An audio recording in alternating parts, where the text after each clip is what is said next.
I didn't know you do takeouts. Yeah, take out and deliver in certain stores. Because I have mustard at home. That's how I resolve this problem. Yon. I already no. Okay. I'll remember that. But the meron sa Green Hills, that's where I go, sa Vera Mall, because it's the one that's closest to us. We have 2 stores there in Green Hills, sir. The one in the theater Yeah? mall is open now. Yes. Oh, it's newly open. The one I'm talking about is what I've seen before, is the Vera Mall one. No, I'm Yeah. sorry. You're right. I'm sorry. Let me correct myself. Yeah, that's right. Theater Mall. There's another one Yes, in the sir. area. In the dun sa heart inside the Changi, where the Inside the fountain where the fountain used to be. Okay. I've seen that too. That's right. There's like a row of stores there. That's right. Oh. Okay. Yeah. Yeah, Sec, we're currently on air, but we're still connecting to another group so that we'll have a bigger audience. This is my One sec lang. I don't have New York street food here. I don't have decent bagels. I don't have mustard for the pretzels. There's no canisius at all. Yeah. The hot dog, wala. You have to look. There used to be Nathan's hot dogs here. Well, I'm trying to remember where I used to get them here. Maybe it's SNR. Oh, yeah. There you go. Maybe sila Mikel can add it to their ano. Oh, Mikel, take note, ha? Sec Gary, if he drops by, you better have mustard. Yeah, I'm just gonna order takeout, and maybe I will bring my mustard with me. Ayun. Okay, we're all set.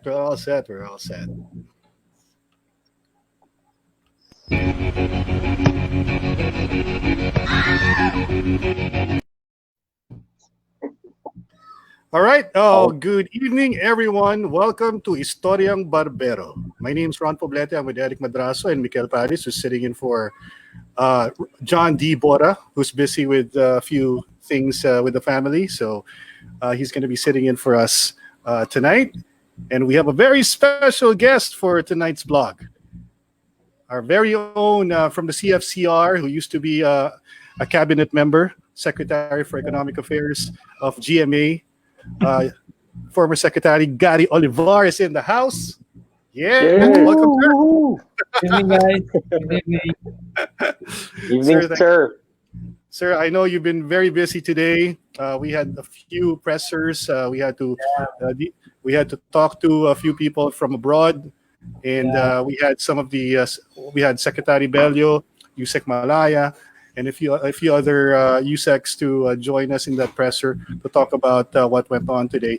Of course, we had an announcement on the modified ECQ for Metro Manila, and Sec Gary was in that presser, so he's been out and about the whole day. So thank you, Sec Gary, for making time to join us tonight. Yeah, and I wanted to. Do we have a time limit on this thing that we're doing? Well, an hour to an hour and a half depends on how interesting the conversation will be. Okay. No, because I wanted to ask you, Secretary, do they really plan to do contact tracing by hiring more people? But this is what Secretary Dominguez suggested at the cabinet meeting. Right. I mean, this is no place to do a jobs program. Jesus, I mean, but she left the presser before I could ask her. But that's it. And maybe this is something you guys ought to push, because this is up your alley. I mean, they are going about contact tracing, building up capacity there by planning to hire people, and that's what they're planning to use to address the question of what to do when all these OFWs are coming back. But he's the same guy who said it takes a whole day for one tracer to do his job. So apparently, it's relying on that to create a lot of jobs. As I said, this is no place for a jobs program. You read about Korea and Taiwan. It's all digital. They track cellular phone movements. They look at different databases. They call you within minutes if you're not following your pattern. I mean, that's the way to do it. And we've got enough cell phones here. I don't know if PLDT has a deep enough network to do that. But MVP did promise in another show that I participated in, he did promise to, to work on this whole area together with government. So I sent a copy of my column to Mike Toledo, and hopefully it gets to MVP, because MVP used to be my boss before anyway. But this is stupid. And if you want to do contact tracing, Jesus.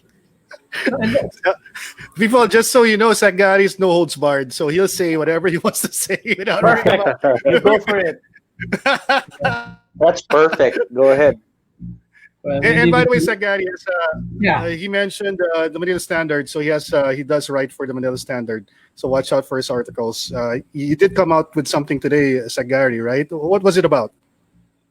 well, today I wrote about, well, first, I thanked Philippine Airlines for finally bringing my wife home from the States, although she's still in quarantine for a couple more days here, sa one of the hotels here. And then I commented about where we are in terms of the epidemic. You know, uh, I think I was able to anticipate the announcement of Secretary Roque kanina.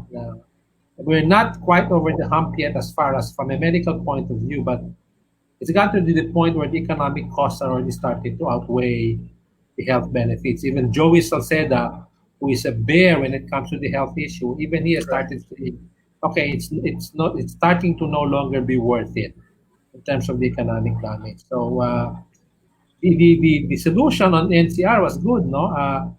Transfer the responsibility to the mayors, let them enforce the barangay by barangay thing, and of course we're going to see Quezon City is basically going to be at the bottom of the heap, and again, as far as performance on these particular issues. Now, then I spoke about changing the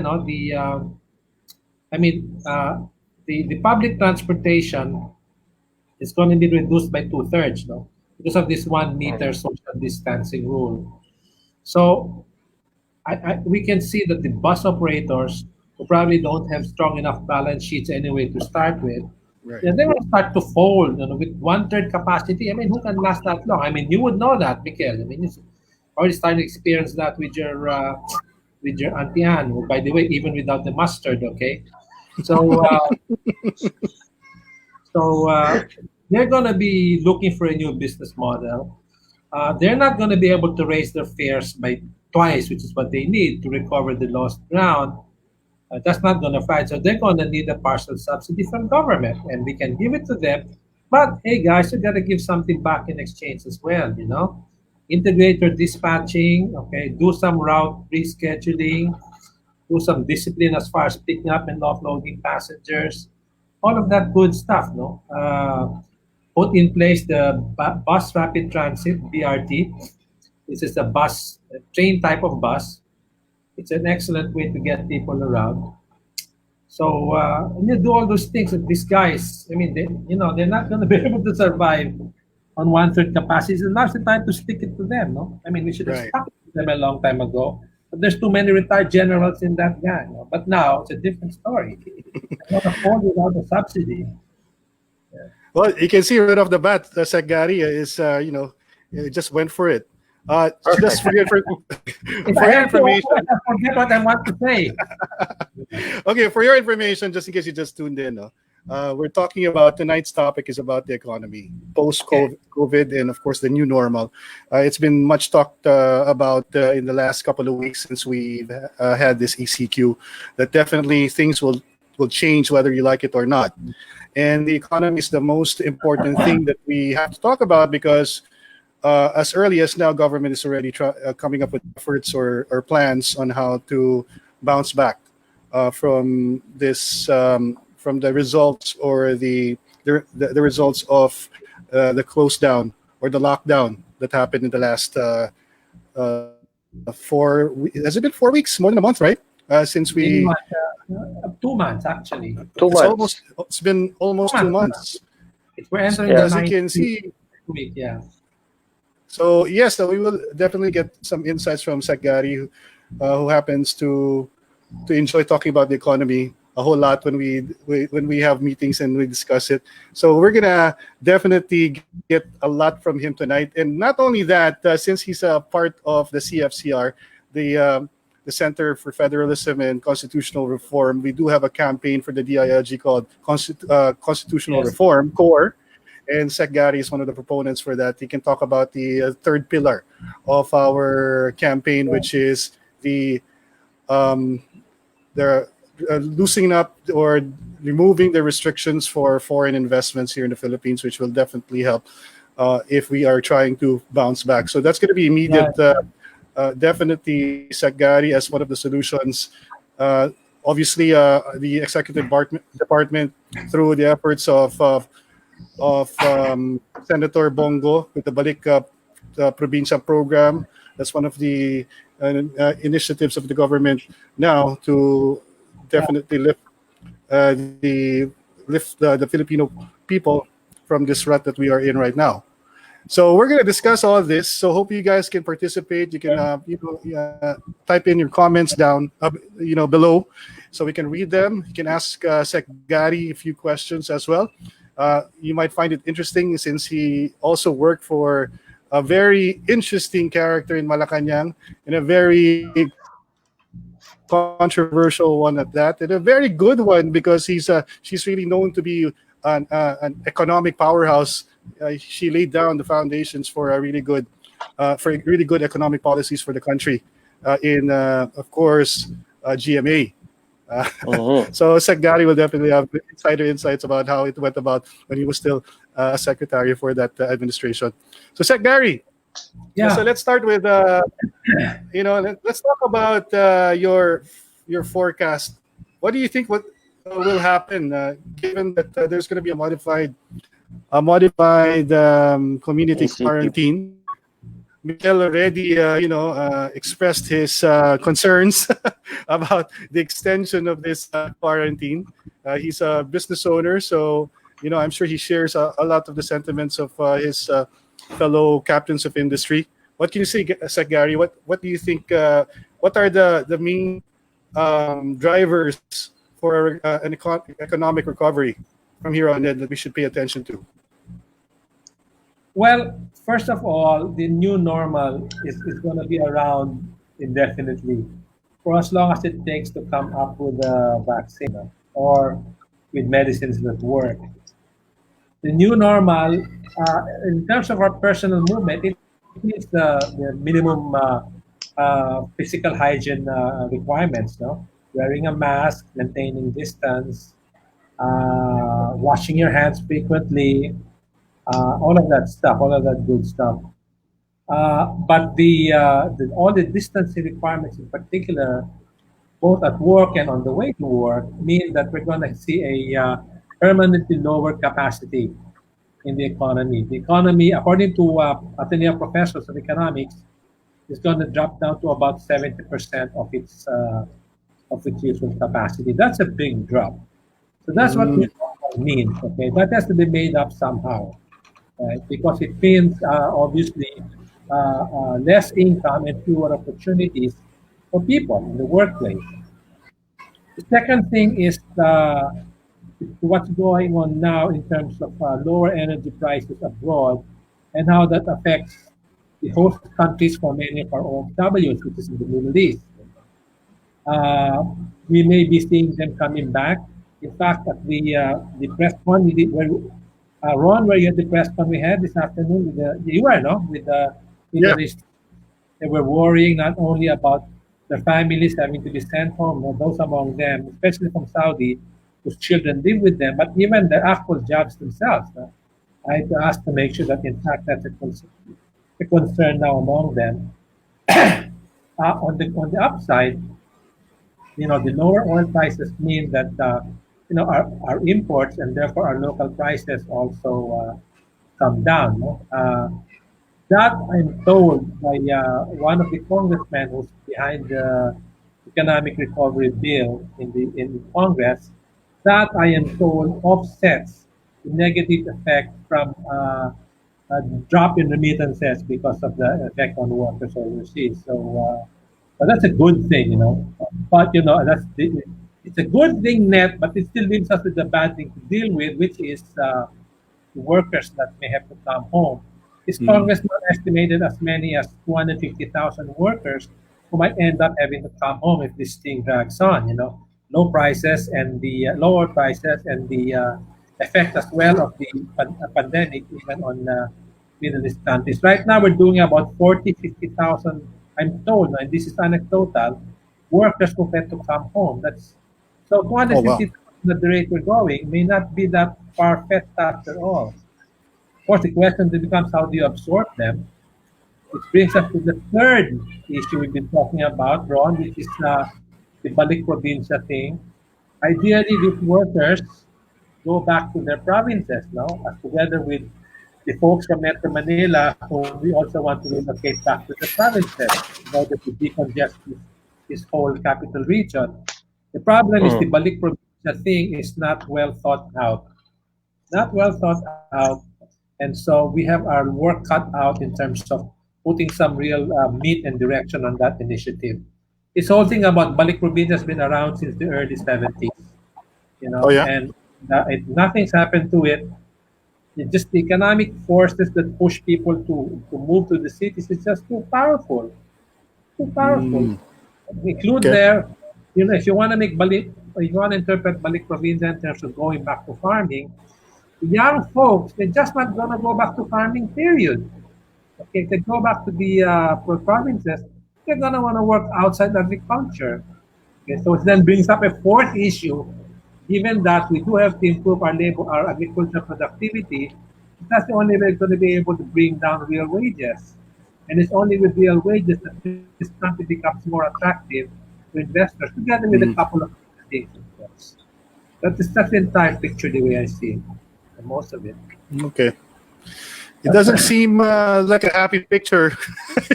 It's yeah. So we're like from Again, a very interesting.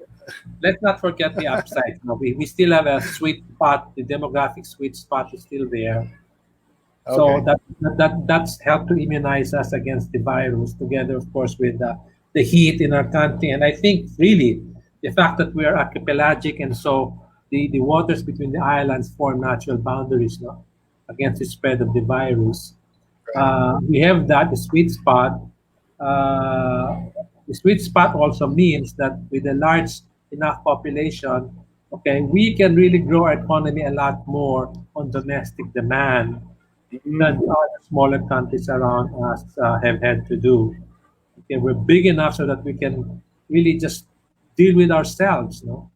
So we just have to push in that direction, and of course, building up domestic demand really means improving the incomes of people, and that can only happen with higher productivity and more jobs. But we certainly, at least that's a direction that it's feasible for us to take. Domestic demand-driven economic growth.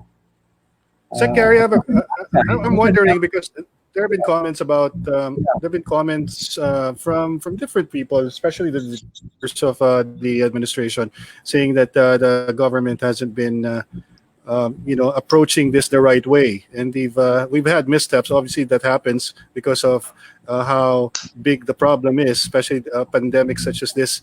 It's unprecedented. So, during the time of GMA, as somebody who has experience working for government, did you expect that government would react as slow as it has so far in adjusting to? She had to deal with two. She had to deal with two comparable crises. One was the SARS epidemic I think this was in the middle of her term. I only joined during the last couple of years. Okay, that was the first thing she had to deal with, and the other thing that's comparable was the global financial crisis in 2008. I caught the tail end of that when I came on board, and obviously, I have to say that she dealt with both problems, and with her usual very quick and decisive and results-driven, hands-on, detail-oriented way. In fact, during the 2008 crisis, we were one of only a few countries, while the rest of the world contracted. Okay, we were in that one quarter of the world that managed to maintain positive growth. We grew by 0.8%, very low in one particular quarter, but it was still positive. The rest of Pero the world it's at least contracted. positive. Yeah, she did her best to keep that up. She gave up her dream of having a balanced budget by 2008 in order to pump kind the economy and maintain positive growth.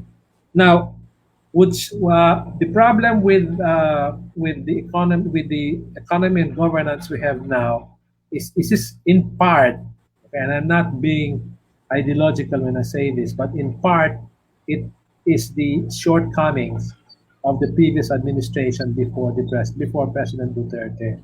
So I don't even want to speak his name. Okay, I'm like the guy in Harry Potter. Okay, we dare not name his name. Okay, I don't want to Yeah, get let's call started. him Voldemort. Let's Yeah, just call him Voldemort. Voldemort for the show. Only Voldemort. Voldemort. I hope the guys know well. Does your audience have a pretty strong stomach when it comes to cussing language? Oh yeah, Are you sure. okay? Yeah. I was about to say that I refer to him as it's my 4A president. 4A. 4-8. Asperger, Okay. autistic, asshole, abnoy. Okay. There you go. Everybody has been bashed against him. All right. So anyway, Okay. this is what was inherited from him. But also, a lot of the problems go back much longer, even during GMA's time. Just the way the whole governance has been structured and run, where in the Federalist movement, when the constitutional reform movement, the inability to give regions enough authority, enough freedom to grow themselves, to lead themselves, to pull themselves up, that has been a central shortcoming of ours. Okay. Now, how did we respond? We responded to the crisis to COVID-19 from a situation of being constrained by this kind of legacy. That's one. Number two, could the president have reacted earlier? Arguably, I don't think he could have reacted earlier than March 1 or 2 weeks earlier. Right. Because anytime earlier, nobody would have believed him anyway. You try selling a lockdown at that point? No. But when Filipinos started coming home in late February from China, and then the infection rate started to pick up, by March 1, arguably he might have done it earlier instead of March 15. But then again, that's perfect hindsight. What else was going on at the time? I don't remember. But certainly by doing it on March 15 and by being as strict as he has been about the lockdown, we've certainly accomplished a lot more than people give him credit for. And people say we've been too severe in our lockdown. As I said in my column today, the severity of our lockdown is inversely proportional to the weakness of our health infrastructure. Yeah. Because we don't have the abilities that other countries have, we have to compensate by just by brute force, no? And even at that, you see all these pictures of people going out on the streets. I mean, even at that, it's not even a perfect solution yet. So, given the circumstances, given the constraints, I don't think he could have done a lot better than what he's done to date. And now we're lifting the ECQ in a modified way. He's being very careful about it. You have to commend that. Right. Thanks, Gary. Eric, you have a question? I do have a question regarding the economy, because Sure. there's a lot of businesses that's taken a hit. No? I mean, all of us have taken a hit. The government programs right now, yung ayuda ni DSWD, programs ni DTI and everything ganon, are highly commendable. But in the new normal, what are the other things that the government needs to do to ensure that we will we will probably end on a positive note this year, for the economy?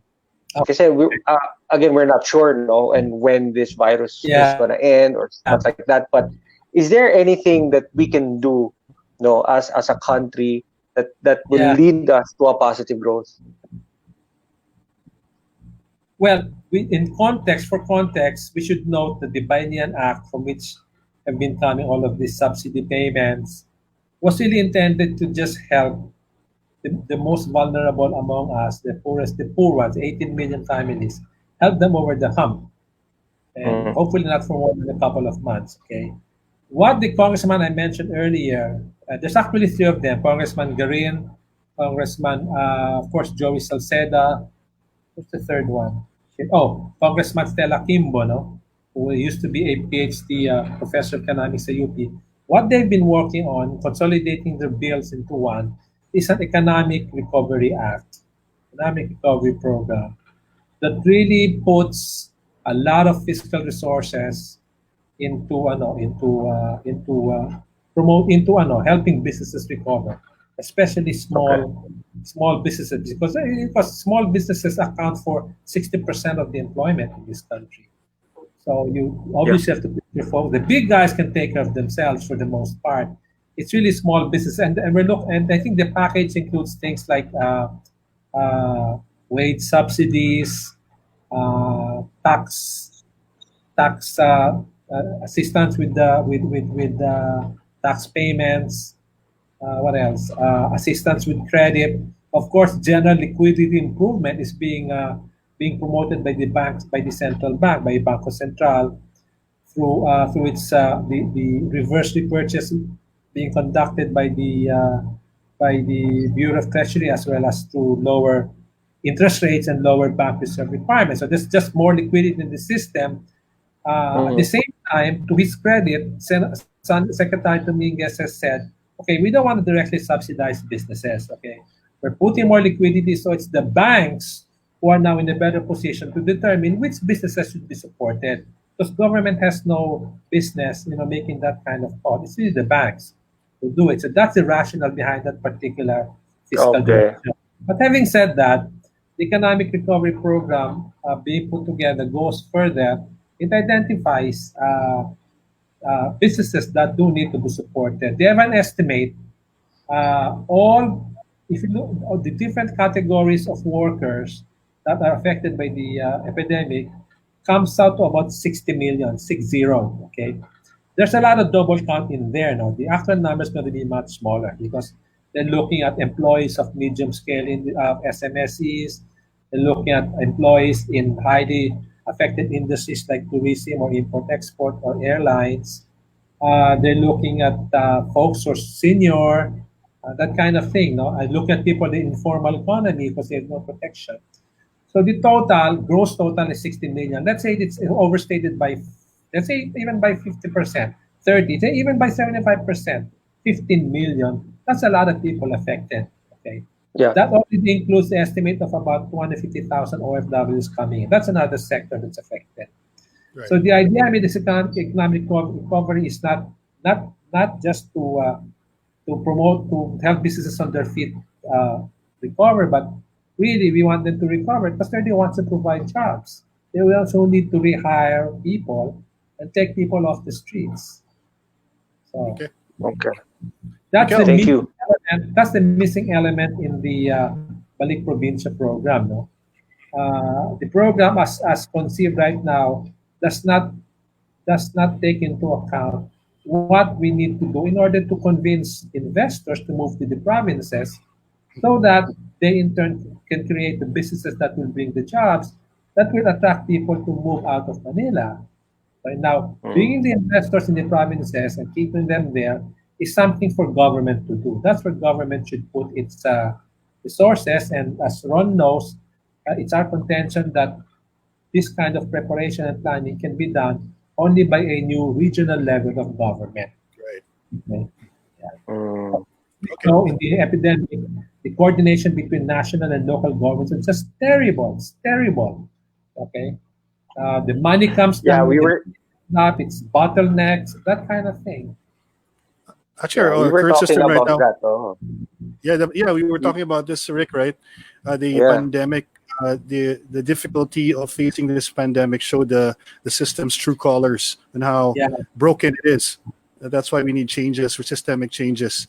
Definitely after the soonest possible time. Mikel, you have a question for Sec Gary? Well, firstly, Sec Gary, thank you very much. I have learned so much in the first few minutes of this vlog, more than in previous episodes. Not to disregard all our previous guests, but I've learned so much. And it's actually a fair point, no? But from a business point of view, I mean, obviously we've all taken a hit, and Eric has mentioned earlier. What's your opinion? I mean, you talked about the government saying the banks need to do a lot of the work after this, which I agree with. But we're already hearing of the banks obviously being a bit cagey right now and not wanting to release any funds. So there's people, I know of a lot of other business friends of mine that people with existing credit lines have already been frozen. And the banks are not releasing any money. I'm hoping it's just a short-term thing, and then that they're given the stimulus and incentivized to loan out. But do you think that this will be in the next few months that will be relaxed, or what? Because there's a lot of questions about this. Because obviously, in our world, cash is king. A lot of people, they sit back and they think, oh, this business is doing well, whatever. They must be sitting on bags of money. But we all live on cash flow, and right now cash flow is an issue, and we all turn to banks for credit lines and whatnot. So I just wanted to see what your opinion is of how likely they'll start lending again, if so, and how it will be in the new normal. Yeah, the banks have a hole to climb out of themselves too, because they've been asked to make so many concessions on the asset side, to help out borrowers in this epidemic. Now, the economic recovery program is being put together by this congressman. Hopefully, it'll get passed in this session of Congress before they adjourn for summer and then reconvene for SONA in July. That's the hope, anyway, of the congressman's sponsors. Now, much of that program is intended to support, especially small businesses, in order to make them more credit-worthy borrowers. There's things like, as I said, there's wage subsidies, there's tax preferential tax treatment, there's credit guarantees that they're talking about, just a bunch of other things. I think at some point they're going to be coming out with the publicity about it. But this whole thing is gonna cost like 250 billion pesos, whatever they're putting together. It's a lot of money that they put in, primarily directed at businesses, and especially small businesses like yours. So just wait for that to come out. The idea is that the banks already have enough liquidity, but of course, being risk averse is another issue. They may have a lot of money to lend, doesn't mean they're going to be eager to go out and lend it. So making their borrowers, especially smaller ones, more credit worthy is part of the package, and that's being put together in Congress now. We'll see more of the details, I think, this next month, when they resume, when they reconvene. Yes. Looks promising. They've already reconvened. It's May, no? I keep forgetting. They're already there. Well, I think, sir, you pointed out something very relevant, because a lot of people are worried about the banks and whatnot. We also have to remember that the banks don't have a lot of cash coming in too, because all our mortgages, credit lines, and all of these credit cards are all on hold. The payments are on hold. So they have to also wait for the cash to start coming in before they can also evaluate. I think also we have to see really the state of the economy after this, how to pick up, whether lots of people will be out of jobs and all sorts of stuff. Because at the end of the day, like for us, what keeps us going is consumption. If people are not in their jobs, not going out, not spending, then there's a knock-on effect everywhere else. So we'll just wait and see. Hopefully, this 2 months will be a blip, and the administration will do what they can to stimulate us all again. Hopefully. Yeah, there's a company called Field Guarantee. You probably heard about it, and they're going to put a lot of money into that. Not just working capital, but also I think an actual recapitalization. So it becomes a much bigger factor, in the decisions of banks about lending to small businesses. They did single that out, so that's also in the works. Field guarantees, making it stronger. There's going to be a lot more guarantees needed. You know what? Let me pull my notes. I've got notes of this discussion. Yeah, I'm professional. My notes. I know. Of course, you take notes. Very good. Yan. Hang on.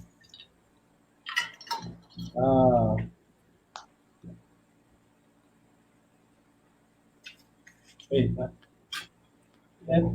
One sec, guys. Looking for his notes. You guys might want to post your messages on, right below, so that we can read them for you tonight. If you have any questions for Secretary Gary, please do send us a message. Secretary Gary. The program is called PERA, Philippine Economic Recovery Act. Yan, PERA, okay. You know what it's all about. Here it is. Okay. Goodies for business include what? Well, cash for work programs, wage subsidies, assistance to students. Well, that's not more general type of recovery mechanism. No? There is this from Congressman Stella. Uh, well, taxes, liquidity, fear factor. Okay, wage subsidies. There'll be conditions attached to that. In other words, because the intent is to bring back employment. So, for example, if you get a subsidy, you're going to be required to keep 90% of the labor force. What's that? Anyway, these are just numbers just to toy around with. But they will be requiring your workers to be registered. So we're going to start bringing back your workers into the bringing them into the formal economy, which also helps because then you're able to issue those IDs and this will help with your contact tracing down the road and so forth. Okay, so it all comes together in that way. What is this? Resilience, health sector will be strengthened. Agriculture, there is this social protection programs. Okay, MSMEs are going to be targeted for support.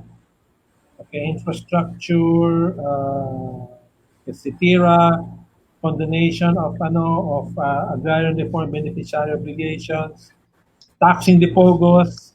Taxes are going to be a big part of this. The pogos owe us something like 50 billion, so it's time to run after them. Motor vehicle users tax.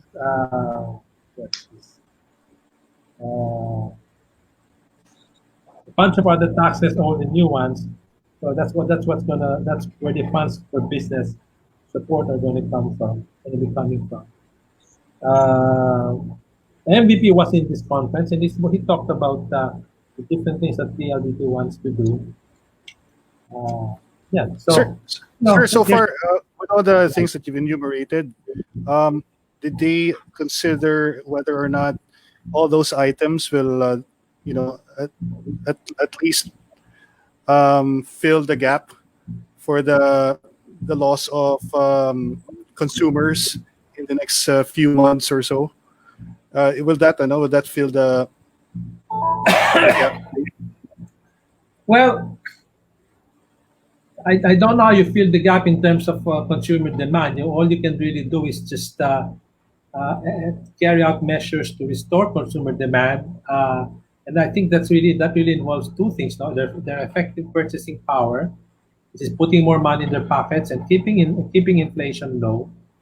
And secondly, is their risk aversion. Or they may be wanting to save money because of what they went through. So restoring their confidence enough for them to go out buying. That's a bit of a much more of a moving target, but it's certainly something that needs to be done. I should mention all the different congressional initiatives. I talked about pera, and of course the budget itself for next year will be an instrument to restore business and health. The CITIRA, they're pushing for that to it's been sitting in the Senate for a while. Get that out there so income tax rates, corporate tax rates are reduced. Initiatives to promote digital currency. What the hell is this? Sir, the national ID system, will that be a priority effort for the government? Especially what happened now, I mean, if we'd had the national ID in place, this whole contact tracing issue would be a lot less of a problem. Additional tax measures to support e-commerce. What is this? Maganon. Unemployment insurance. We're developing ideas also for unemployment insurance, portable unemployment insurance. So that acts as an automatic stabilizer. In other words, if the economy, whatever happens to the economy, you've got insurance, now it stabilizes the economic impact on people because you've got that insurance in place. So that's also on the table. Of course, it'll mean some additional cost, but I think a lot of that, same as in the States, will be funded by the government.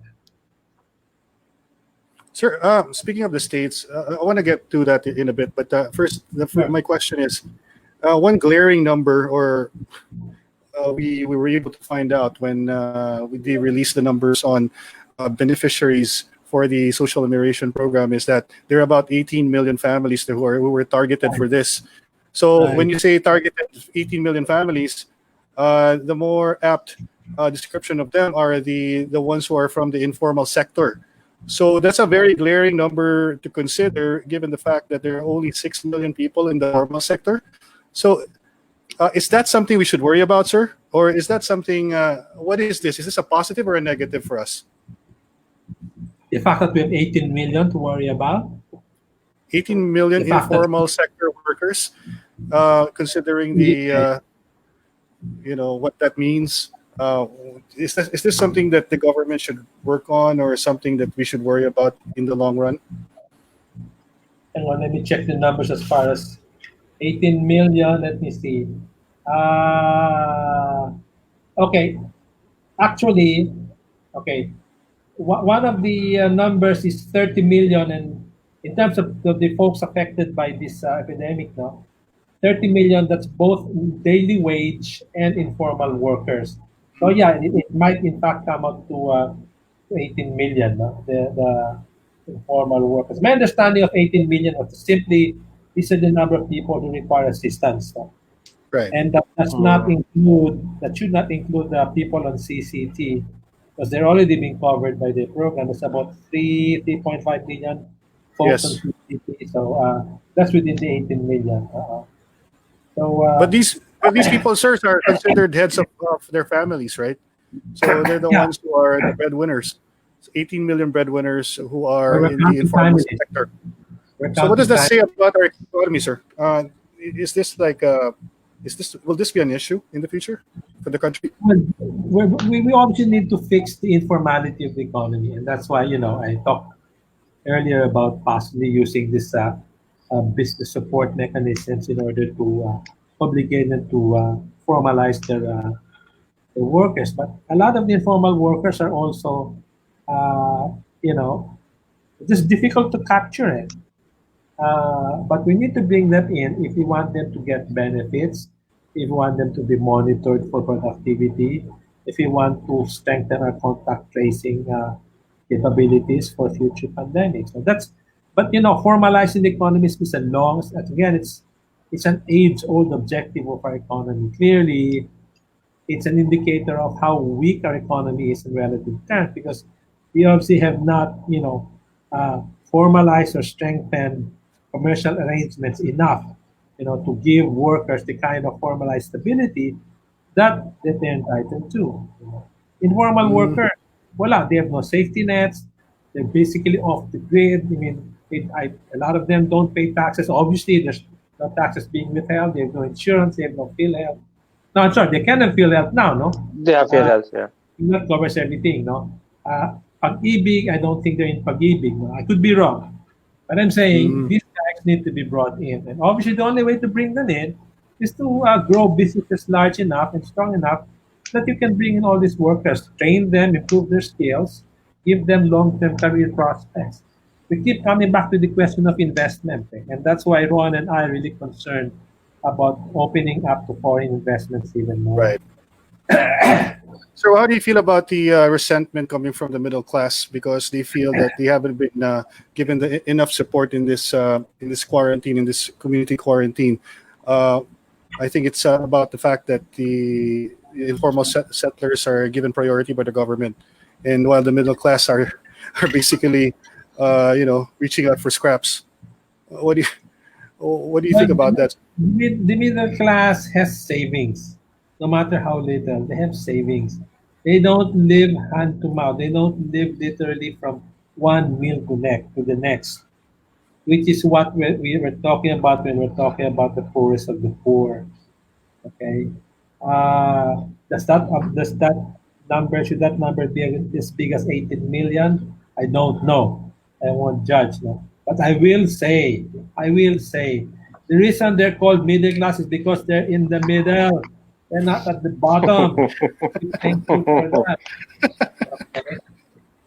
That's a very good point. Now, Eric, you're you welcome to jump all the way to the bottom of the heap so you can get your 5,000 pesos a month. Good luck to you. Oo nga. Eric, you want to follow up on that? I think one of the more ano ba, yung rumors kasi naririnig natin lately about the capacity of the Philippines to finance all these projects. Now, we do have a lot on the plate. We do, and all the government agencies are involved in restarting the economy, and also this balik probinsya thing, no? Does the Philippines have enough money to do all these? Kasi especially in a time like this, no, na may pandemic. Yeah. As I said earlier, Balik Probinsya need not be a government-driven economic program. That's why we spend a lot of time talking about the need to strengthen regional governments so they can be much more capably drive this whole task of bringing in private investment, whether domestic or foreign. Okay. Now, build is important. Okay? And we're putting a lot of focus. It's going to be the focus of the government spending side of the equation, national income equation. So that's going to be the focus. It's got the biggest multipliers, okay, and the effect. It's basically capital investment. So the benefits from it are, number one, they're long lasting, and number two, they're not tied to commercial considerations. They're basically a public good which everybody gets to enjoy. That's why BBB is important. At the same time, even for private investors, infrastructure is also pretty important. Now, as far as the resources, let me see. I can only quote Secretary Dominguez, no? He said we're okay up to end of May, even if everybody had stayed on ECQ. Now that we're doing some relaxation, we're going to be able to shift resources away from the GCQ and the new normal areas. There are also a pretty large number of new normalized areas, and put them in Manila and Laguna and Cebu City. We are still, I think, not bumping up against our debt to GDP limits. We've maintained our triple B. There may have been a downgrade from Fitch, not from triple B to double B, but by one now in the level, and it's for all I know, everybody else was downgraded anyway. Yeah. But that's really not saying much. I know. What else? We do have that sweet spot. So you have a productive workforce, a young enough workforce that you can rebuild your tax base, okay, by getting them back to work. You've also got a lot of tax reforms coming into play so that the government tax take goes up. At the same time, through laws like CITIRA, you are encouraging investors to, with tax incentives to stay in place. So on balance, we are well, from a macro point of view, from a fiscal point of view, we are well positioned. Okay. To move Very good. on. I don't know about that. I have specific worries about our health infrastructure, okay, especially contact tracing. Other than, and of course, what the uncertainty of our OFWs, because if those guys come home, we're going to have a big problem. So those are really my only specific worries, And the numbers are really big, sir. No, I like when you talk about the revenue we get from our OFWs. That's around $30 billion. $30 billion a year. We've got a lot of international reserves. We can afford to do a lot, and all that we were able to do in terms of bringing down rates and releasing more money to the banking system. All the macro numbers are basically good. Okay, it's my own concern is again, low productivity, which is reflected in relatively high underemployment as well as a large number of informal workers, and then the weakness of our agriculture, which is partly what drives the balik probinsya thing. But these are, I think, second order problems in terms of the macro, the macro view. The macro is Okay, sir. We're going to take a short break here, and then we'll come back with Mikel's question. I'm sure he has one after we do this.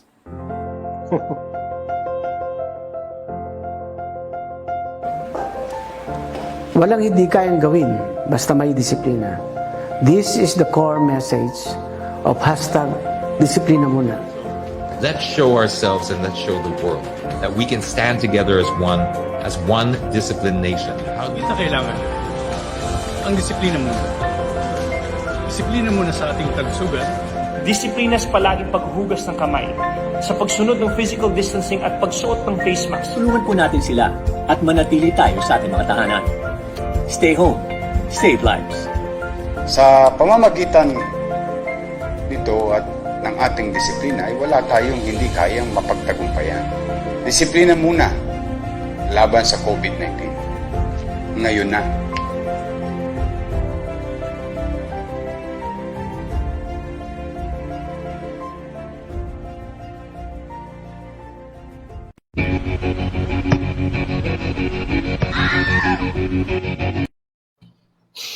All right, Galing, Mikel. Disiplina lang. Next time Pwede si na, no? Mikel kasama na dun sa video na yun. Pwede, Discover pwede. na si Mikel. Di ba? Mikel, how many Sige. outlets do you have outside the ECQ area? Outside NCR, basically. We have at least about 10 to 15. No? But then kasi there's also reports still that it's depending on the local mayor or the local areas. If that's How many? 10 even to if they're 15 open. out of 400, that's all you have outside NCR? No, we have 65 stores, sir. Only Oh, I 10. thought Yeah. 400. Okay. No, 400 employees. Okay, I'm sorry. Okay. So 15 Yeah. out of 60, you've got a quarter. Yes. So we're hoping to open a few of them. And even within NCR, there may be areas, especially after May, that may go back, maybe going back to new normal. But I think if your stores in the malls are going to be, all our stores are in malls. Predominantly, sir, but we've been helped because a lot of our stores are located in front of the supermarket. Yeah. And we're not really naman known for a dine-in destination. We're really normally a take-out purchase or for delivery. So we're okay. And we've been open. The ones that have been open in Manila and in the provinces, they've been doing well. We're happy naman. They've been able to help us. And again, I've touched upon this before, but we've been very grateful to our teams because they really are the ones who led the initiative to open. You touched upon earlier, sir, sa transport is we provided bikes for our employees. And that's what allowed them to be able to go to work and open the stores. Okay, so I'm going to stop feeling sorry for you then, because number one, you're located by high supermarkets. Number two, you're not seated. Customers don't sit. That all you have to enforce is the 1 meter apart. So you guys are going to be okay. Yeah, all we need really now, sir, is the infrastructure to get our employees to go to the stores. Currently, they have no public transport or anything. That's why the bike thing really helped us. But obviously, there's a lot more that want to work, and then certain barangays are stricter than others in letting the people go out, which is understandable for whatever reason. And we never force the issue naman, sir. It's up to our teams to see which ones can open or not. But we've been able to open some that helps us with cash flows. So we're okay. Like I said, we're grateful to our team. I'm fairly certain that by June, there'll be a lot more mobility, of course, subject to new normal, on buses and jeepneys. Yeah, hopefully so. Hopefully. Even by May 16, no, Ron, ano pa kaintindi mo sa modified ECQ? If you're in an area that's not ECQ, or if you're in barangays, then quote-unquote GCQ type rules apply, di ba, as far as public transport? Di ba? Well, hindi klaro sa akin eh. Because, sir, given the enumerated all the areas that are under the modified ECQ, and Metro Manila is part of it. So that covers the entire Metro Manila. I understand. That means we still don't have public transportation operating in Metro Manila. Anywhere. Anywhere. Yeah. Okay. So that's why Mikel was a little bit dismayed by that kasi he was planning already a GCQ, what they'll do during a GCQ, especially the most important part of his concerns kasi one of his concerns is the transportation of his employees, how to go to and fro their respective workplaces or their respective branches. And now that it's not a GCQ, then they'll have to contend with the existing arrangements that he had during the ECQ. Tama ba, Mikel? Is it? Yeah. I mean, so we continue. As for now, we continue everything. But as Sec Gary mentioned earlier, we have some stores that are outside the ECQ area, so the GCQ. Sure. So once those are relaxed, although we have a lot of those stores are already open for takeout and delivery, even during the ECQ. But so it's just a matter of preparation because our employees are scattered all over. So they don't live in one area. We can't even offer shuttles to take them from one place to the other. It's the thing. Really, the bikes were the best option thus far. But it's really, those are the things, and we were hoping that it would be lifted, but I think we have to defer to the experts here. And like I mentioned the last time, we're very grateful for the support that we've been getting. So the things like the small business wage subsidy has been a huge help for actually almost every single one of our employees got it, with the exception of me. they all got their 8K. And we're quite happy naman. And so far, we haven't had any complaints from our team. So that we conduct regular surveys with them, checking on them that they're getting their relief goods or whatever help that they're getting from their local areas. So so we're happy with that, and we'll do what we can to support ourselves. We're not really asking for handouts, although any help would be appreciated. And we just hope that for the betterment of everybody, that the economy starts ticking again. We did not let go of a single employee. Good for you. Congratulations. We like I told these guys before many times, is we don't this business is really run for our people. We don't do dividends or anything, so everything we reinvest back into the company for our expansion and hiring more people, which is the thing. And we want to be able to continue to open more so we can hire more people. I'd be willing, whatever it's worth, I feel this forecast, and I'd be willing to put money on it. Luckily, I'm not a government, but by June, I'm willing to bet that all of NCR will be allowed to go back to GCQ, but local executives will still be empowered to crack down on a barangay-to-barangay basis. Okay, that's going to stay. That feature is going to stay. But again, greater relaxation, including public transportation, I think by June, because the rains are going to start now. We can't have people without transportation. That's right. During the rain. So, that's right. That's 3 weeks from now. The curve is already almost flat. But what's going to be left behind is fucking Quezon City. I'm sorry. No, fucked up.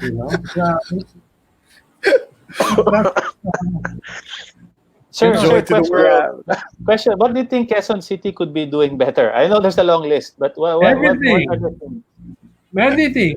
Cracking down on the barangays to observe social distancing. I've heard stories about the way handouts are being distributed. Not big stories, okay? The big thing is all those photos of people out in the streets, okay? And then, of course, the numbers are still high. They're the highest for Quezon City. So it really reflects on the governance. I mean, at the end of the day, it really reflects on the way the mayor is performing. Sir, what can you say about the excuse that it's a big city? It's bigger than most of the cities in Metro Manila.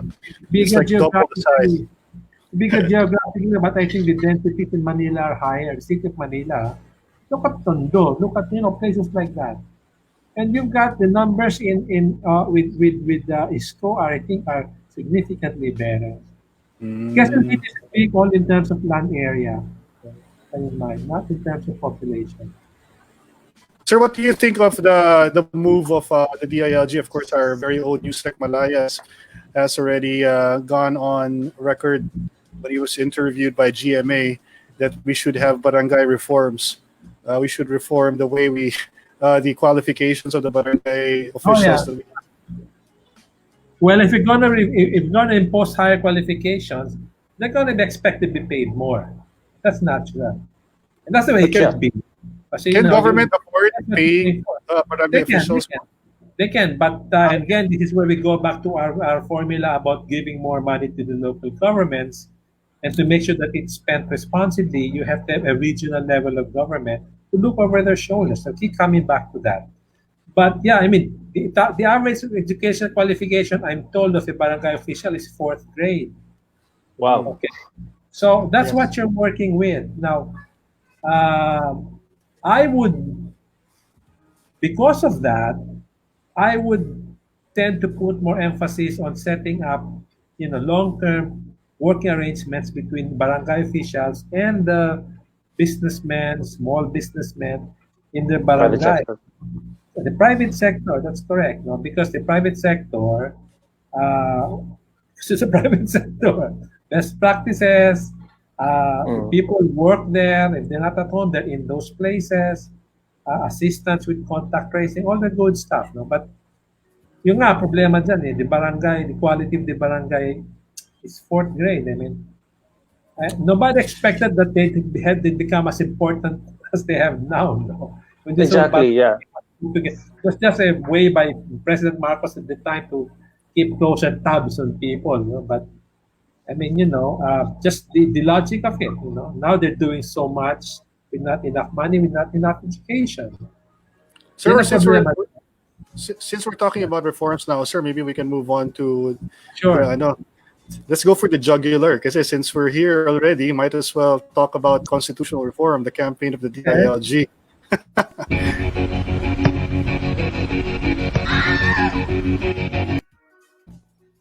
So we just pretty much mentioned one of the key reforms that the DILG is pushing for, qualifications of the barangay officials, but it does go deeper than that. Secretary, right? We wanted you to talk about the third pillar of the campaign, the core campaign of the DILG. Let's enumerate first what they are. Number one, of course, is the devolution of powers and resources.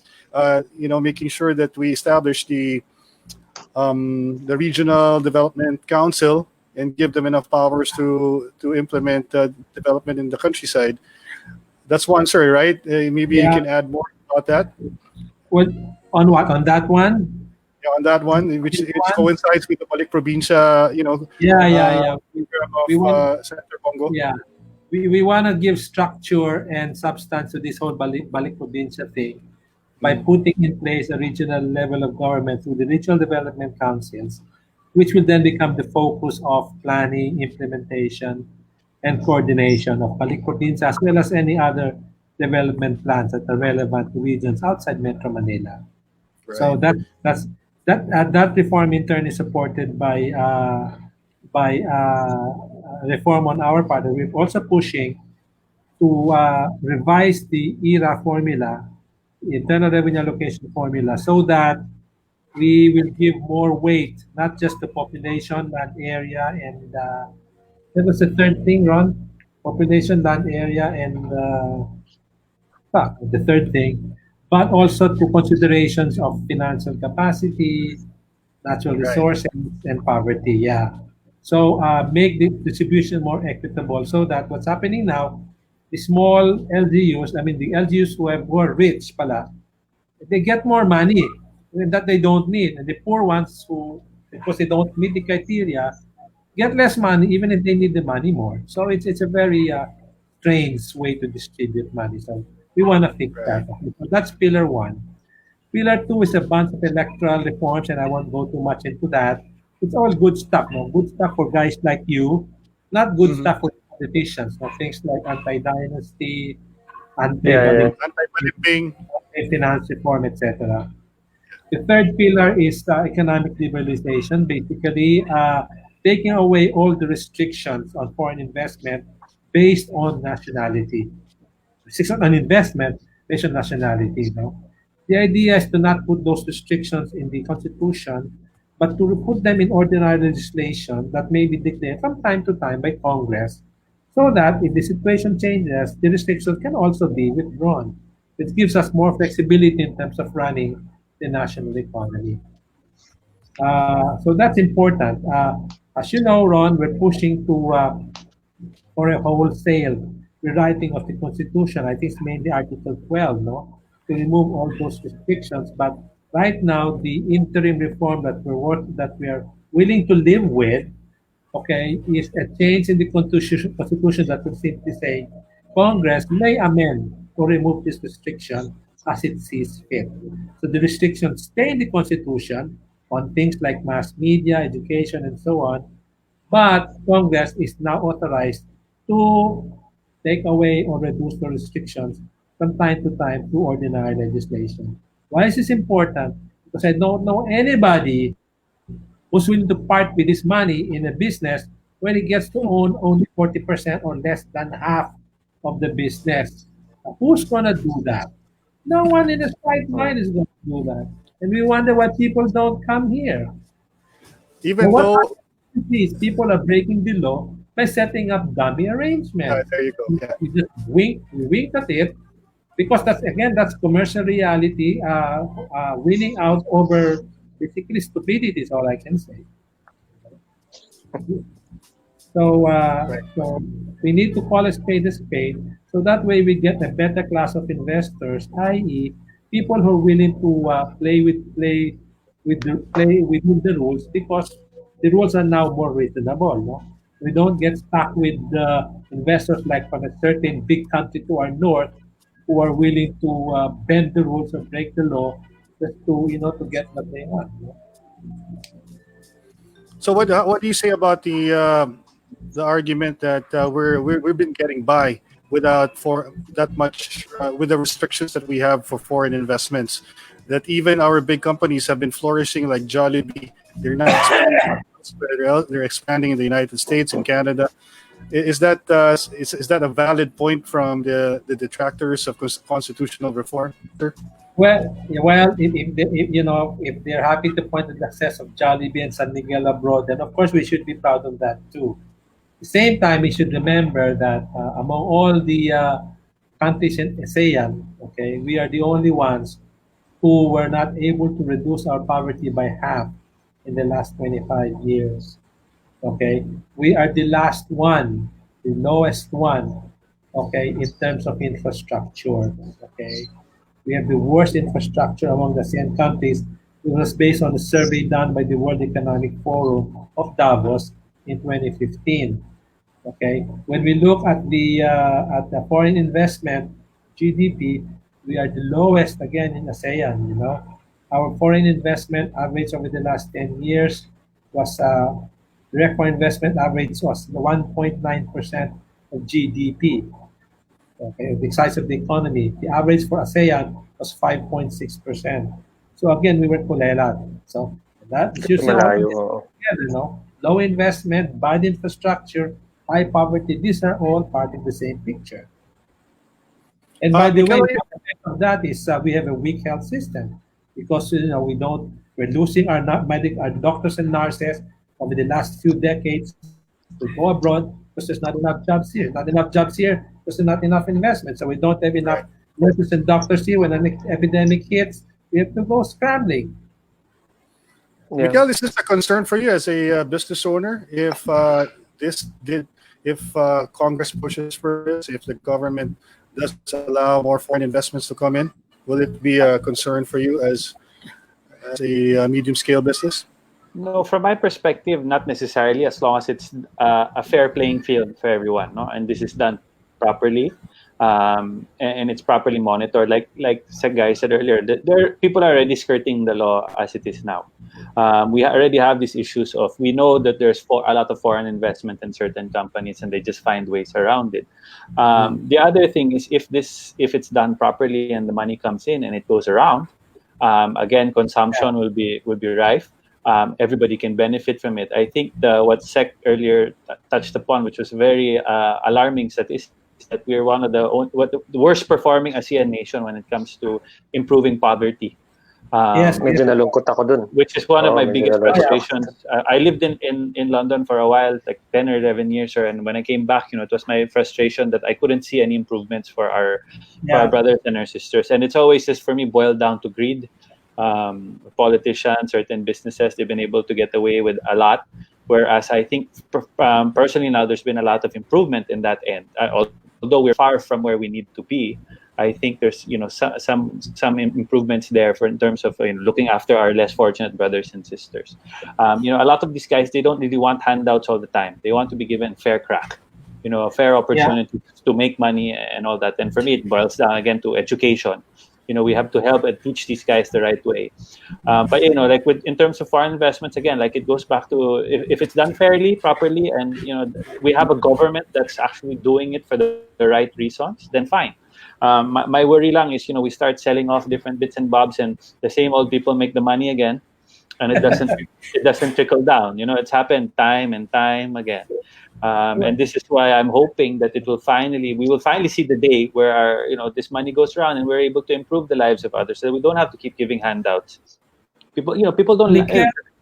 Yes. The restaurant business has not been. Sorry, sir. Business is open. It's not restricted. The restaurant business is not closed to foreign investors, is it? It's wide open. No. Yes, So we're fine with that. I mean, Anti-Ants is a foreign brand. It's just we franchise it here. We're for Filipino entity. Although I don't look Filipino, but I am Filipino. I promise. I have the passport to prove it. But so going back to it, I think really it's just if there's more investment in the country, I think especially going forward, there a lot of we will have problems with American brand, Miguel. Yeah, Anti-Ants is an American brand, but we have the master franchise for the whole of the Philippines. You said you said you're franchise by an American franchise. No, American brand. Anti-Ants is based in the US, in Pennsylvania and in Atlanta. You and have we no have the excuse franchise. for not having mustard. In that case, you have no excuse for not having mustard. Okay. Sir, promise bukas sa Green Hills may mustard. But again, obviously, tama naman yung sinabi ni Mikel. When you've got more investment, you've got more economic activity, more money in people's pockets, therefore more eating out. Restaurants are among the many businesses. There's a whole new ecology that's widened because more investors come in. Sir, I have a question lang. You touched upon it again earlier. Is one of the concerns I have, kasi going back, is in terms of real estate. We've had this boom in the last few years of non-stop condos left, right, and center. A few years ago, I was very worried about this. I was saying, I don't think we have enough people to live in these things. But a lot of people invested in this, and then obviously the POGO markets came to saturate and provide us. How do you think this is going to be going forward? Because I'm also worried about people defaulting on their mortgages and all sorts of stuff. But then, a bad property market is bad for everybody. Well, let me see. Again, I'm luckily I don't have to rely on my own thoughts on this. I've come across a couple of reports from valuation consultants, folks like David Lichoy and so forth, and they and Colliers, okay, and they're still pretty optimistic post-lockdown about the market, okay. There may be weakness in some areas, maybe in the residential area, but as the economy picks up, nobody seems to be worried. It's an economic blip. When the blip is solved, the real estate market comes back. There are no basic asset bubbles in this market. Okay, because that's the concern I get a lot from other people. Is that this is a bubble, it's going to blow up, all these condos will be empty and unused. The other thing also to consider lang is with the work from home push. This will affect obviously the office markets, in terms of real estate. There's places like BGC, all sorts of non-stop office developments too. So with the whole push, a lot of offices have already said they're not gonna. There's gonna be working from home until the end of the year. Plus, a lot of companies realize that they can work from home. They don't need that many people coming to the offices. So maybe the investment on that side, there will be a hit in that, and that affects everything: furniture, office furniture, communication, all sorts of stuff. So that's another concern.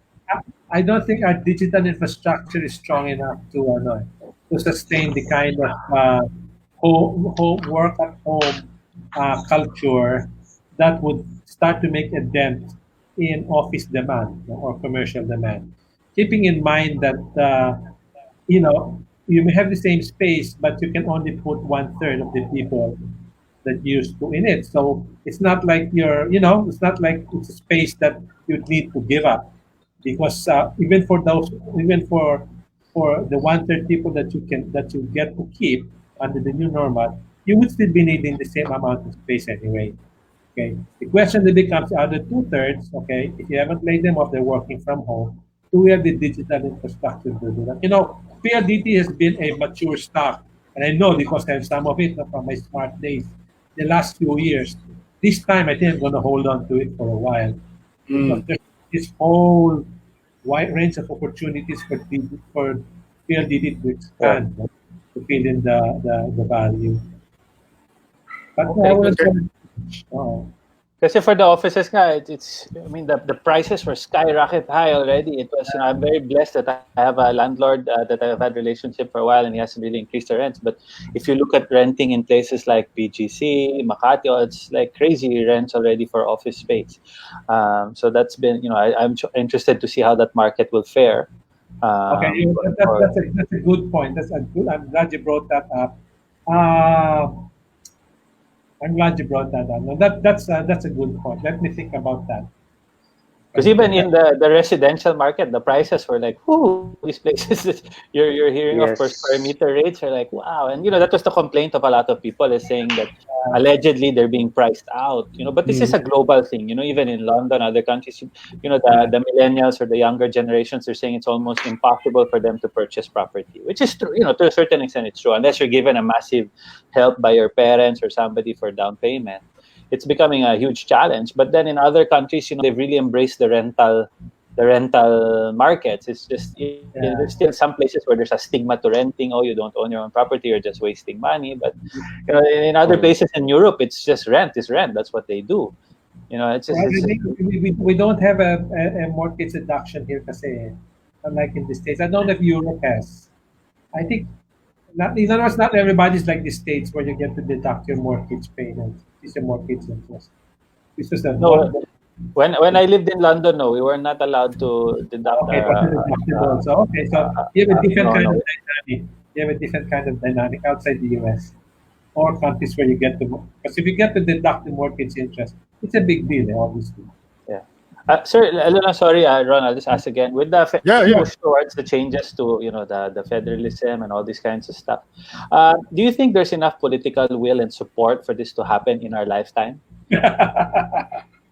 Well, the quick answer to that, there's a reason why Ron and I now are no longer talking about federalism. We're talking only about surgical reforms. Okay, and I think this reflects, frankly, really, I think, growing acceptance of reality, especially now. The COVID has put an additional stuff on the plate of Congress. Then 2 more years, the president's term keeps getting shorter, the balance of his term.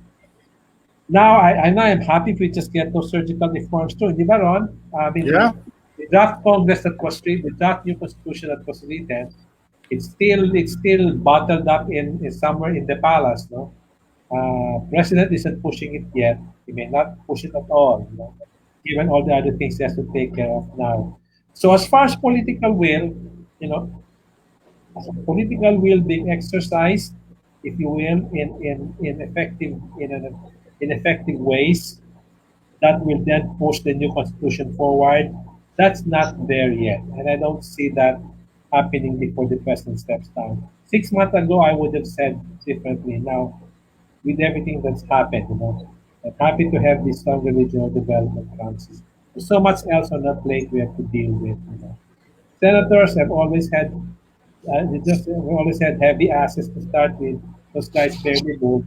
Congress is very, very factional, very factional, but they're also very sensitive to what happens in their home constituencies. Senators aren't burdened by that. That's why they all grandstand, and just a difficult lot to deal with. So yeah, I'm more pessimistic now, And Ron, I think this is the first time I'm saying it publicly about the long-term federal changeover than I was 6 months or let alone 12 months ago. So, sir, you don't think that this what happened now with COVID has actually made it easier? It's actually gone the other way. Because sometimes you see, like the issues with the local barangay levels, you think, oh, finally, I think this is the thing we needed to see. So to know that it's not working. That's the argument we're making when we're pushing this idea of strengthening the regional development councils. But if we're talking about the whole 9 yards of creating 18 not 18 different regions where we only have None right now except for barn, and car and pabulera. That's a different moral wax. That's that's uh, that's going to be difficult to do now. Well, that's sad. Yeah, I know it's like I was working on No, this but since you know, 2016. I'm still optimistic because at least there's work being done on that Yeah. aspect. Yeah. And as we move forward, probably there will be brighter lights that will shine us towards that direction. But I'm really ako lang parang happy ako nung nalaman ko that there's been work for 2 years already towards that direction. So I remain optimistic. It's a difficult time lang right now. No, but same I here. totally support this. I totally support this. If I can help in my own little way, I will. Because I'm probinsyano. Tinanong ako ni Ron previously, Rick, if you were given a choice, balik ka ng Davao, tapos ganyan ang same work, same pay. Sabi ko, in a heartbeat. Yeah. In a heartbeat. Even before my eyes flicker, I've made that decision already. Di ba? Parang ganun na kasimple. Then I'll visit you guys here in Manila. Parang you're gonna leave all the allure of Metro Manila behind for Davao City. Talaga. Leave Oh my Kim God. Chu and You know what? I think if people could see something, people could see something halfway decent happening in their home province, as Thomas Eric, and people would go back. They would go back. Now, if so many high school classmates, they don't have a lot of money, but they're buying. One of my classmates came home from the U.S. She bought a farm in Nueva Vizcaya. It's just a small farm. It's just happy there. So exactly. For us, kasi like in my experience, we've opened stores provincially, diba? And we've had different experience with there. We hire locally, but let's say for example Davao, we realized that one of our managers here in Manila is from Davao. But he moved to Manila for better opportunities. No? But when you talk to him and say, hey man, do you want to go back to Davao? And we will pay you Manila rate, whatever we're paying, we just need you to start. In a heartbeat, they go. Like Eric said, they're good. They're happy to be back. We pay them, and they do a wonderful job because they're from there, but they've been trained here in Manila, all that. So, parang we see that there really is opportunity to go back. But it's sad that I've always been a bit pessimistic because I don't know if there's enough political will to do it, because obviously there's so much vested interest in keeping the status quo. Well, let me put it this way. Coming in Ron, we've already done our job in terms of writing a new constitution. That's it. We've done our part. It's now pending with our seniors, the cabinet members who head up the IATF in which we belong. Beyond that, it's out of my hands. I don't think about it anymore. I don't worry about it anymore. We've done what we can. Di ba, Ron? We move on to our surgical reforms. Yun pa. Yeah. As far as the big kahuna, the big project, it's there that we've done our part. Let's move on. But sir, with the surgical reforms, there's still lots of chance for those things to happen. Oh yeah, well. Dapat meron. Dapat. Constitution can be done through ordinary legislation. That's the big difference. Okay. Kasi as Mikel mentioned nga, I think this COVID situation that's happening globally right now, nakikita natin yung mga weak spots natin as a society, as a government, as a country for that matter. So at least dito pala nakikita na natin kung saan yung mga kailangan i-improve. Okay, and it's not just the insiders get to see it. I mean, even common people get to see it now, no? In blaring lights. Na, nga, itong barangay captain namin dito, walang kwenta. O itong namin dito, walang kwenta, di ba? So, nakikita na natin. So, if we follow through on this, no, and give a very logical explanation why we're doing it, maiintindihan niya ng tao. And it started with the Duterte presidency because people wanted change. Yeah. Here we are. Diba? Here we are. So we just need to keep treading on. We just need to keep on pushing for the right kind of changes. And then maybe we'll get there sooner than later. Diba? And at this point, it's in the president's hands now. So, bahala. Well, There's a question here from Abed on COVID. Gary, that's Oo nga, Abot. The potential inflation and hyperinflation of the peso due to COVID. Or there's two different things, Habit, no? Habit, okay. Inflation has to do with prices here. And inflation is not likely for two reasons. Number one is economies now at lower capacity because of COVID, and there's a danger of higher unemployment, especially with OFWs coming back. Okay, and secondly, what was the second thing? Okay, lower oil prices, no? So our imports are not cheaper, so that contributes to keeping prices down. Okay, so the offsetting might be more money circulating in the system because of what the DSP is doing in order to stimulate lending, no? But net, I think the danger of inflation is low. It's a different issue to talk about the peso, and I guess you're talking about whether or not the peso will weaken. Well, ano mga impact? Well, how's the currency affected? Number one, by our balance of trade. You know, we are still importing a lot, but imports are now cheaper because of lower oil prices. So there's less pressure on the peso, no? Remittances, okay, if the remittances are not slacken off, then there's going to be less demand for pesos, and again, that would tend to to depreciate the peso, no? So on balance, there should be pressure downward pressure to make the peso cheaper, but not by much. Not by much on balance, because you do have an economy that's basically going to stay weak for a while. Yeah. Okay. Okay, another one from Fel. So Fel Fresco says, magkakaproblema sa Mindanao kapag hindi natuloy yung federalism kasi yan ang gusto ni Chairman Miswari ng MNLF. Chairman Miswari, neither MILF nor MNLF doesn't care that much anymore about federalism because they already have their Bangsamoro Republic. Yeah, that's right. With one caveat. The Constitution, right now, the BARM agreement is still constitutionally infirm in several areas, looking at the current Constitution. In other words, there are inconsistencies.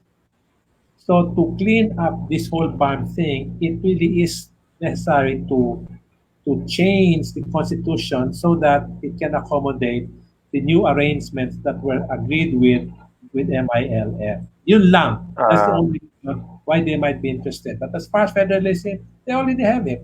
They already have their deal. So okay na sila. All right. Going back, Sec Gary, to what Eddie said kanina, him being optimistic about the changes that we are trying to push for in government, especially with the surgical amendments we're proposing to Congress. Sure. We're very positive actually. Sec Gary is being realistic lang. When he says, kasi in our group in the CFCR in the DILG, the group that's the project management group that's in charge, or office, the project management office that's in charge of pushing for reforms, especially with the Constitution. Everyone is really on the same boat, but it's a diverse set of people who's a part of that, right? And Sec Gary happens to be one of those people who's very realistic when it comes to his point of view. And we need of course, that's based on his experience in government and how slow government moves. It's like a big ship. You know, when it really turns very slow to get to a direction. Parang Titanic lang, it's like a Titanic, Ron, I was talking specifically about changing the Constitution, and that's what I'm being quote-unquote realistic about. Pero ginagawa natin surgical reforms. I'm still quite optimistic about that. Yeah, all of us are very optimistic, especially now. Actually, Sagari, if I may, the one selling point of doing surgical amendments or to push for the reforms now, especially the surgical reforms that we need, is this particular crisis, because everything surfaced. All the problems, inherent problems of our current system has surfaced. It has now it's in the consciousness of the public. So it's easy for us to say, look, tingnan mo kaya nangyari to kasi kulang tayo sa ano, kailangan natin baguhin to. Secretary. Discipline muna, that's clear. That's clear, no?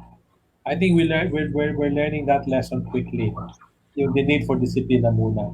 As far as people seeing the problems we went through in COVID as a reflection of the need to federalize, I wouldn't be that sure. Okay? I think we still have to sell them on the idea that the coordination would have been better if it were carried out from a regional level. That is something that still needs to be. There you go. Yeah. It doesn't jump out at you. You have to explain it. My concern lang is that sometimes meron tayong, our memory is a bit short, no? We move from one crisis to the next, we forget the other one, we don't learn from it. That's the thing, and like my concern is from the lower end, obviously they're all mad at their barangay captain now because he's not done his job, not released the funds fairly or whatnot. Come election time, the same barangay captain might win because he knows how he's gonna get the votes. He'll just pay them again. This is my concern. Is we've had so many learning opportunities and moments throughout our lifetimes, and it's just sometimes we don't embrace it because the needs are different, the goals are different. So I'm really hoping, like I said before to you guys, is this COVID I was hoping was the common enemy that we could all fight together. For the if the government wins, we all win because we didn't die, the economy survived. But unfortunately, even now, there's still so much politics. From all sorts of angles. I think the forcing people now and in the foreseeable future to observe discipline in the way they comport themselves in public, social hygiene, distancing, all of that, is going to be helpful sa Disiplina Muna campaign. Because it's the first time they're going to be forced to do something that is clearly for their own good. And so hopefully it'll make them receptive, as opposed to forcing them not to throw basura or come on time. Hindi life-threatening yan eh. So this might be a lever. This might be a lever that opens up for us. Just to put everything in perspective, Secretary. So Mikel and Eric know that the DILG has two campaigns that are two simultaneous campaigns. One is the constitutional reform campaign, which deals with changing certain laws so that it can benefit the Filipino people. But at the same time, we're also trying to change mindsets. We're not only changing the system, we're also trying to change mindsets. That's why Secretary mentioned the Disiplina Muna campaign. We're hoping that it's going to involve even the private sector. It's going to be a whole of nation approach to the campaign. Everyone's going to pitch in, and they will really incorporate that in their mantra as an individual or as an establishment, that discipline is very important in pushing forward in terms of nation building. Yeah, I think the institutional arrangements we're going to have to set up or revise in order to push the new behavior required in the new normal can also be used as platforms to push other kinds of desired behaviors, as well as start certain types of messaging. So that's something new and useful, I think, that's coming out of this experience as far as our continuing campaigns. This would be useful. Closer coordination between the private sector and the barangays, keeping a closer watch and upgrading the barangay per se, maybe setting up those regional development council, obligating the private sector to enforce certain behaviors in the workplace, improving our digital infra, those kinds of things. I think all these changes coming because of COVID are going to be transferable as well for other good purposes, I think. Yeah. Well, Secretary Gary makes talking about the economy very sexy, don't you think? I thought you would have brought in Asek Mocha if you want to talk about sexy. Yeah, madaming viewers. Well, we do have viewers who are fans of Asek Mocha, so we got that covered, Secretary. I saw her in one of these movies I was binge watching on Netflix. I forget the title of the movie. She was, of course, one of the bad girls. Lamida, I forget. Maybe the other woman. Yeah, parang Wonder Woman. Listen, Gary, I have a question that's a little bit related to the ABS-CBN topic that we've been talking about the last couple of weeks. You being you're dual citizen, right? That's correct. Yeah. So, because there's an issue about Gabi Lopez being dual citizen, so is that really something that can pose as a problem for ABS-CBN in renewing their franchise? Because it's being claimed that he only became a Filipino citizen in 2000, but he became chairman of ABS-CBN 10 years before that. Well, so Gabi was born in the States, but his parents were Filipino. So he is a natural dual, kung tawagin. He's American because of ius soli, but he's Filipino because of ius sanguinis. Okay, so it's a natural dual. Now, obviously, since he was natural dual, even when from the time he took over in '86, now he joined ABS in '86. After the time, I assume he took advantage of the dual citizens law pushed by Senator Dillon in 2004. Within that period, he was a natural dual. And actually, I was only reminded of that now. I think today, somebody pointed that out. Now, this assumes that in fact his parents were Filipinos when he was born. I think they were. Kasi si Henny only went to the States when he had to flee. Under martial law, his mother, Mrs. Lao. I'm not too sure about that. Kasi about what their status was. But as long as I believe both your parents were Filipinos when you were born, no matter where you were born, you were Filipino because of that. So, alam mo, this is just because of that, and si Gabi kaibigan ko yan, so classmate ko sa Harvard, and then he used to be my boss, so I won't say anything against him. But having a full disclosure, that would then make me believe that this thing about citizenship is really a trivial thing.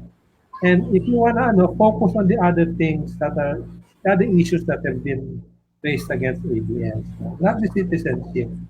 Okay. I don't want to be arguing about enforcing citizenship rules because here I am pushing for tanggalin yung mga foreign investment restrictions. Should not matter. I'm also a dual citizen, by the way. No, but kasi like from our perspective for the dual citizenship, we were Filipino, but we acquired British citizenship when we were older. So you automatically lose your Filipino when you acquired that British. So we just had to go to the embassy in London at the time and do the oath taking and become Filipino again. It's a more formalized process that we had to have it, but obviously the situation for Gabi is a bit different. He was born to Filipino. He was a natural and he was born in America. So it's a whole different process. But I think that's what Sec Gary said. For me, we should not be focusing on that. If that's the only technical they can get on it, then for me, just leave it. There's other issues at hand that they need to clarify, and hopefully they can. And for the betterment of everybody, we've discussed this in the last guesting I was on. We could have hours on the ABS-CBN issue alone. But like what Sec Gary said, I think we should focus on the other matters as opposed to the whole citizenship issue. My problem in pushing this whole citizenship thing is I can't be saying, ABS, this whole franchise thing, di ba? Well, that we can say, the franchise thing, they don't have a franchise, they cannot operate. That's straightforward. Even former Justice Carpio, who is he's very much yellow in his inclination. He said, no, you don't have a franchise, you cannot operate. Now, obviously, why did it take so long to get the franchise out? 2014 pa pala, naka-file na kaya under Pinoy. So in 2 years, I am hearing stories that They did not bother to reply. They did not cooperate with Congress. So part of the blame is on them, no? And of course, there's this cartoon coming out na the reason hindi naman pinush ni Pinoy is because he thought Mar was going to win in 2016. Anyway, and then we've got this story from Bobby Tiglao that I read that. may pala si Pinoy at saka si Gabi, no? Obviously, that kind of quarreling ought not to be, taken to the level of not acting swiftly enough on a franchise.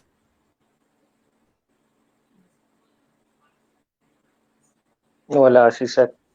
Sinensor ng ABS. Sinensor. Wala na.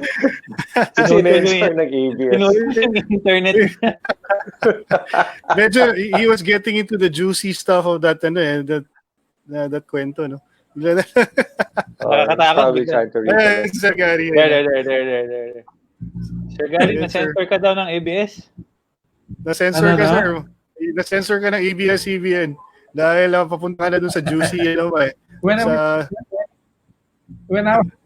was the chief financial officer of Bayantel, I was part of the Lopez group, man. So all of the Lopez companies would have a regular look. So I cannot. I cannot sleep happy. So you're very impartial when it comes to this topic, because Sagari, you're not gonna comment on this because of the fact that you can't be impartial. No. Well, firstly, I don't think the issues are that. The issues that are important are issues that fall outside the purview of the law, i.e., the way ABS-CBN just continually push the yellow agenda, and that included persecution of my former boss. Pagpapatake kay Corona, that was a large part of it was yung mga expose na ginawa nila during his hearing. So, that's a different kind of set of issues than the legal issues, which ought to be what guides the discussion about the living franchise. Ito totoo lang. You cannot say, I don't want to renew your franchise because X, you were an asshole before, no? Hindi ganun eh. I mean, if we start doing that, then we're no better than them. But these guys abused the law and they were the ones in power. I don't want to be the sabi nga ni GMA, I hope I'm the last one who is persecuted like this. And she's true to her word, no? She has not been saying anything against Pinoy. She came out. In fact, si Pinoy is the one who refused to shake her hand twice at public gathering. Grabe, no? Walang ka-modo-modo yung mama niya. 4A's. 4A nga. 4A.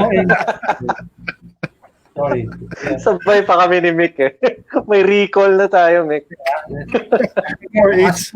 Asperger's, autistic, asshole, abnoy. Yan. Ito yan. Naubo ko dun, grabe. Well, Gary, I don't want to take much of your time. No, we actually went over time already. We just enjoyed our conversation with you so much. I hope you enjoyed your experience doing this vlog. Kasi we're hoping that Gary will have his own thing going for him. You deserve your own channel, sir. You deserve it. Yeah, definitely. Set it up, Ron. I don't even know what the format's going to be like.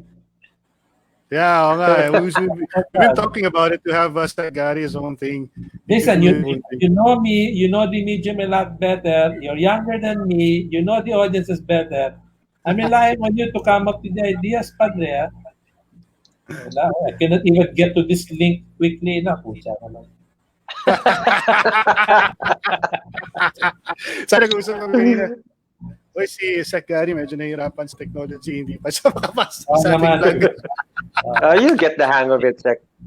You get the hang of it. But Sek Gary, thank you so much. I've been really enlightened by a lot of what you've said tonight. Your thoughts on the economy, I think, a bit reassuring from a business owner's perspective. Hopefully, a lot of my friends have been watching also, and we can share some information. There's a lot of scaremongering and fake news out there, so we have to be very careful where we get our info. And like I said to Eric and Ron before, although I have my hesitations and certain things, we have to defer to experts. And I think you have an expert opinion that I can defer to. So thank you very much for enlightening me and a few others tonight. I hope a lot of people are watching because you really taught us a few things tonight. And so thank you very much. My pleasure, gentlemen. Thank you for having me over. My parting reminder to Mr. Paris here, mustard. Okay. Meron yan bukas. Ako na bahala dyan. Good. Thank you, sir. Okay, Erica, good to finally talk to you again. We have our other group that we talk on all the time. Yes, Sir Gary. Very nice to talk to you.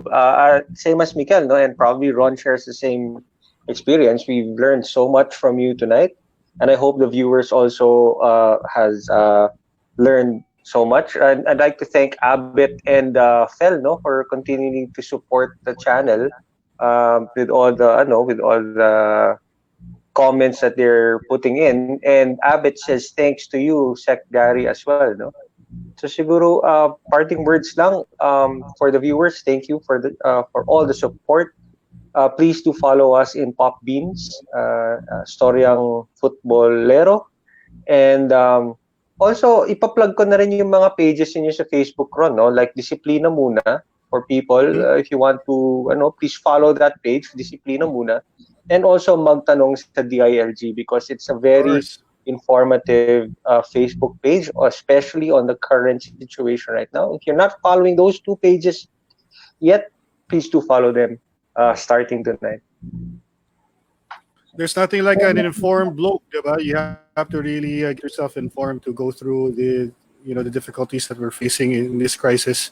Kaya Sec Gary and I we belong to that group that's trying our best to make sure that the public is informed.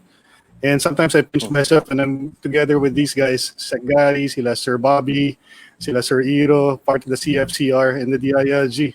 Because I'm like wondering, what the hell am I doing here? I'm surrounded by greatness. Diba? Actually, Ron, nagtataka rin ako eh. Ba't yun ang crowd ni Ron ngayon? Biro lang. No, I have to say that we would be nowhere without Ron. Ron in different ways he contributes and he fills out kung ano naman ang kulang sa amin. As friends of Ron, we're very grateful because he's the guy we go to for all our information now. His Viber is on fire all the time. Ganun ba? Yeah, one thing I can tell the public if they're still listening, because we've gone on for like a long time doing this vlog. The one thing that's great that happened during this pandemic, that we actually got people together. People you wouldn't normally see, hanging out. They got together and then they started sharing their ideas.